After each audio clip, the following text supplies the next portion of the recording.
The 13th floor. Lucas was tired of hearing the rumors about the Baxter Building. As the night janitor, he'd worked there for years and never seen anything strange. But one night, as he made his rounds, his walkie crackled with static. 13th floor. Check it out, a garbled voice hissed before cutting out. Lucas frowned. There was no 13th floor. Like many older buildings, the Baxter Building skipped it, jumping from 12 to 14. But the voice, it wasn't Jim, the security guard on duty. Jim always sounded gruff. This voice was softer, almost playful. Curiosity gnawed at him. On a whim, Lucas stepped into the elevator and punched 14. As the doors slid shut, the lights dimmed for a moment, and the elevator shuddered. When the doors opened, the floor number read 13. Lucas blinked. The hallway beyond was dimly lit, a flickering fluorescent casting jagged shadows. The carpet was threadbare, the wallpaper peeling in long, curling strips. A faint hum filled the air, like distant machinery or bees. The floor was supposed to be empty space, nothing but ducts and cables.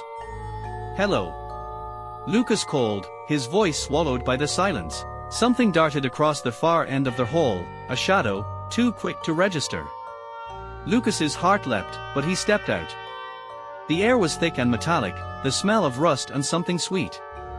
Doors lined the hallway, but they weren't numbered. Each bore a different symbol, an eye, a hand, a spiral.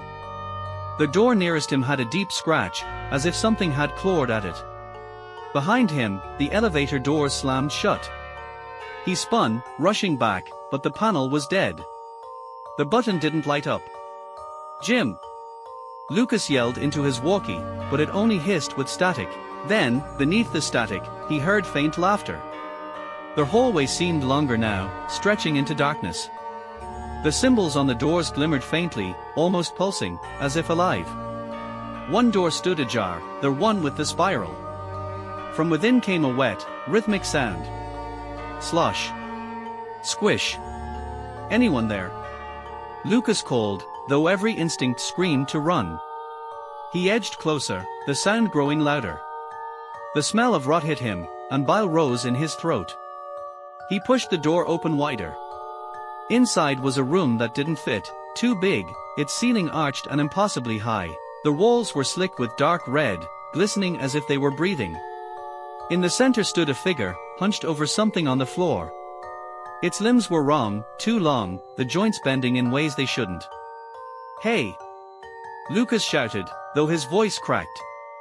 The figure straightened.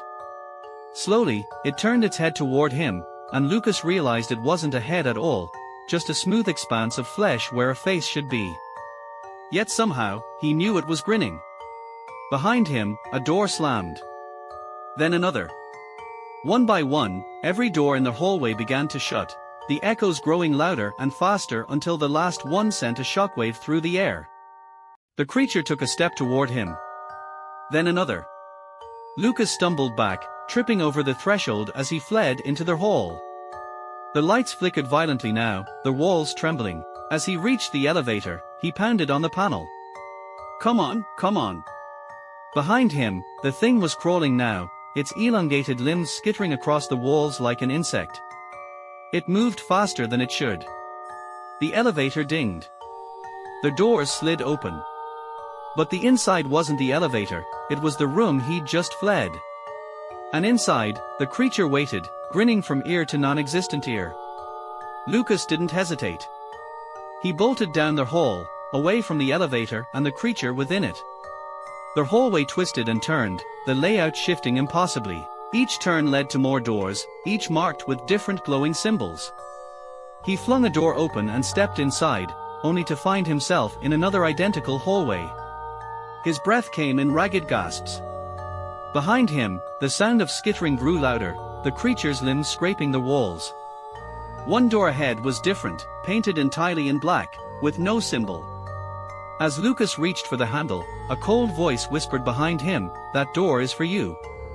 With no other choice, Lucas opened the black door. Inside was a small room, completely out of place, a child's bedroom, filled with toys. A single lamp cast a warm, yellow glow over a rocking chair in the corner. As Lucas stepped inside, the door slammed shut behind him. The rocking chair began to creak, moving on its own. The laughter from his walkie crackled through the air, louder now. He turned to leave, but the door was gone. The walls melted away, revealing the cavernous, pulsing room again. In the center stood the creature, but now its limbs were human, its faceless head replaced by one identical to his own. It smiled. "Your shift is over," it said in his voice. The lights cut out, and Lucas felt cold hands wrap around his throat.